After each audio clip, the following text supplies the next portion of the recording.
Antes de começar, eu vou propor para você que está me ouvindo um contrato de disponibilidade empática. O que é um contrato de disponibilidade empática? É uma postura ativa de escuta, de se colocar numa posição de escutar algo ativamente, tentando fazer o máximo esforço possível para não se afastar daquilo. Então, hoje a gente vai fazer esse contrato e para que esse contrato tenha firma reconhecida, é preciso ser genuíno. Não é simplesmente fazer aquela "tô te ouvindo", mas não tô te ouvindo. Eu, na verdade, desliguei a escuta lá dentro e estou fazendo aquele estou te ouvindo. Então é isso. A gente vai fazer este contrato de disponibilidade empática, porque a partir daqui eu vou contar algumas histórias que podem gerar desconforto e elas não vão ser divertidas, nem legais, nem simples de ouvir, mas vai ser importante, porque para quem fizer o contrato e chegar ao fim, ela tem um potencial extremamente valioso. E é como encostar numa panela quente. Encostei numa coisa quente, eu tiro a mão. Reflexo. Emocionalmente a gente faz isso. A gente entra em contato com o sofrimento e se afasta. Tenta se afastar. Nem sempre é possível. Porém, quando tem outra pessoa trazendo o sofrimento, se a gente se afasta, a gente abandona esta outra pessoa. Então, a tentativa de hoje, que eu peço a você que está me ouvindo, é: tenta genuinamente se colocar numa postura de escuta empática e acolhimento do seu sofrimento. Porque o que vai ouvir vai gerar sofrimento e eu quero que tente não se afastar. Se acontecer, que acontece muitas vezes, se aproxima de novo. Se afastar não é problema. O problema é abandonar a escuta, mesmo ficando presente. E antes de começar a história, eu preciso explicar de onde é que veio esse contrato. Esse contrato não é meu. Esse contrato foi criado, e foi a primeira vez que eu vi, foi pelo Kainan Nascimento, que é um colega e amigo, que é psicólogo preto do Rio Grande do Sul, de Porto Alegre, e idealizador do grupo 1000 Tons, que é um grupo de masculinidades negras para acolhimento de homens pretos. E o Kainan, ele fazia esse contrato antes de todo o encontro do grupo. E lá foi onde eu vivenciei a potência desse contrato pela primeira vez. Depois eu fiquei pensando, eu acho que muita gente faz isso, só não dá nome. E tudo bem, se você não der nome, o importante é fazer. Mas sabendo, a gente consegue aumentar o potencial deste contrato de disponibilidade empática. E é isso. Então, a partir daqui, eu vou pedir que a gente tente genuinamente não se afastar do desconforto de ouvir o que eu vou dizer. Porque eu vou contar uma história que não é minha. Essa história eu vou chamar a pessoa de Nanã. Nanã é um orixá, que é o orixá responsável pelo cuidado da vida e da morte. E Nanã escreveu um depoimento sobre a própria história dela, e eu pedi autorização para poder contar conforme ela desejava. Nas palavras de Nanã. Olá, meu nome é Nanã. Quando eu tinha 4 anos, eu comecei a ser abusada pelo meu pai. E eu fui abusada pelo meu pai dos 4 aos 12 anos, praticamente todos os dias. E eu chorava, me sentia culpada, sentia um nojo de mim, mas não adiantava e eu não entendia de onde é que estava vindo aquilo. Quando eu cheguei aos 7 anos, outra pessoa passou a me abusar também, além do meu pai, sexualmente. E nesta época foi quando eu senti pela primeira vez que eu tinha perdido a minha infância. Eu perdi a ingenuidade. E com a perda da ingenuidade, eu perdi o gosto pela vida. Mas eu segui vivendo. Por volta dos 10, 11 anos, o meu pai não conseguia mais me abusar sexualmente da mesma forma. E ele trocou os abusos por tortura. E ele passou a me torturar com queimaduras, cortes e o próprio cachorro. Quando eu fazia algo, ele me acorrentava junto ao cachorro, me obrigava a comer a ração do cachorro, lamber a minha urina ou a do cachorro e, por fim, ele me obrigava a ter relações sexuais com o cachorro. Aos 12 anos, eu engravidei. do meu pai. E eu continuei sendo agredida, abusada e perdi esta criança. E dali em diante, foi a primeira vez que eu genuinamente pedi para morrer. E quando eu pedi a ele, por favor, tira a minha vida, ele nunca mais cometeu abuso sexual, mas ainda houve outras violências. E dali para frente, eu fiz um blackout, eu apaguei a minha memória. E eu só fui retomar por volta dos 20 e poucos anos. Com 20 e poucos anos, depois de ter estudado, feito faculdade, as memórias começaram a voltar. E quanto mais elas voltavam, mais culpa, mais sujeira, mais tristeza e mais vontade de abandonar a minha vida eu sentia. Eu lembro que a primeira vez que eu tentei tirar a minha própria vida foi aos 11 anos. Dos 11 anos até recentemente, eu tentei inúmeras vezes tirar a minha própria vida, pois aquela dor e aquele sofrimento era insuportável. Mas algo me mantinha viva. Segui a vida e procurei suporte religioso. Na igreja onde eu procurei suporte, me disseram: você tem que perdoar os seus pais.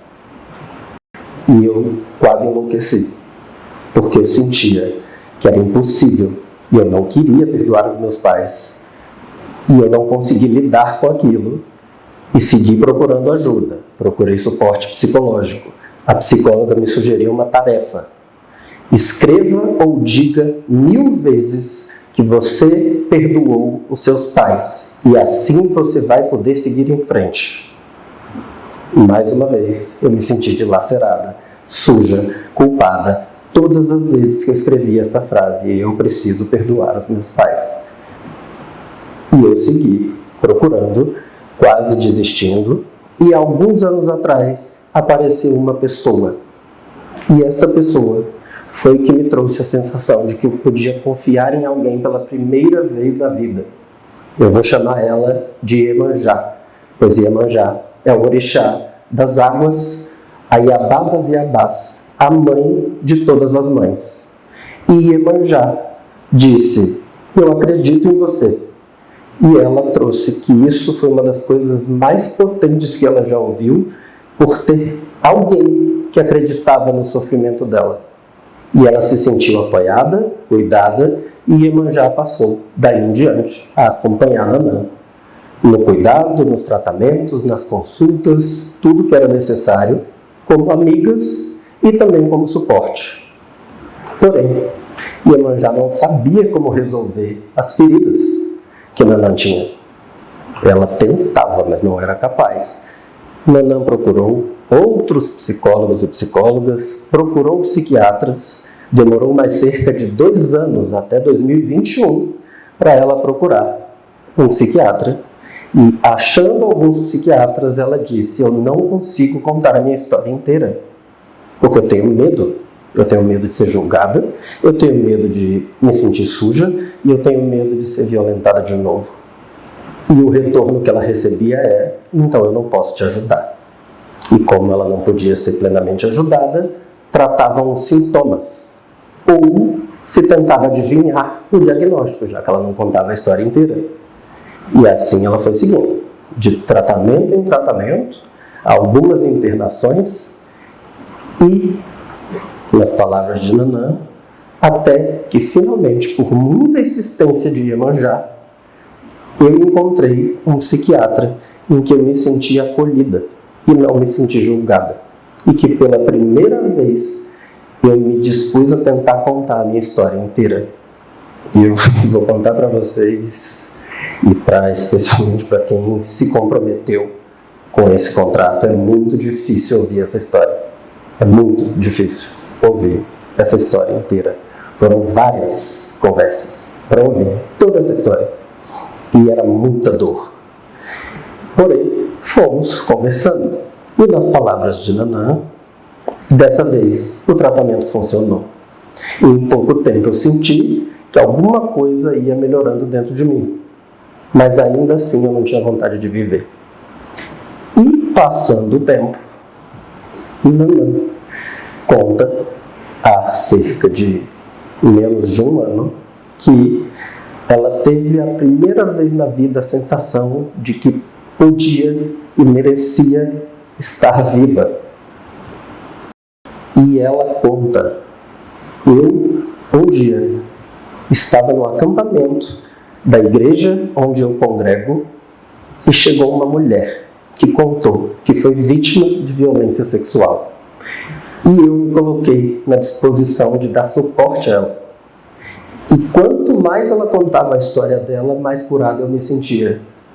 E daquele dia em diante, eu entendi que eu podia viver. Nem tudo ficou bom, mas que eu podia viver. E é super importante, é um adendo que eu faço, que entendam que não foi o tratamento psiquiátrico que salvou Nanã, porque primeiro ninguém precisa ser salvo. As pessoas não salvam umas às outras, as pessoas acompanham umas às outras. E acompanhar já é muito.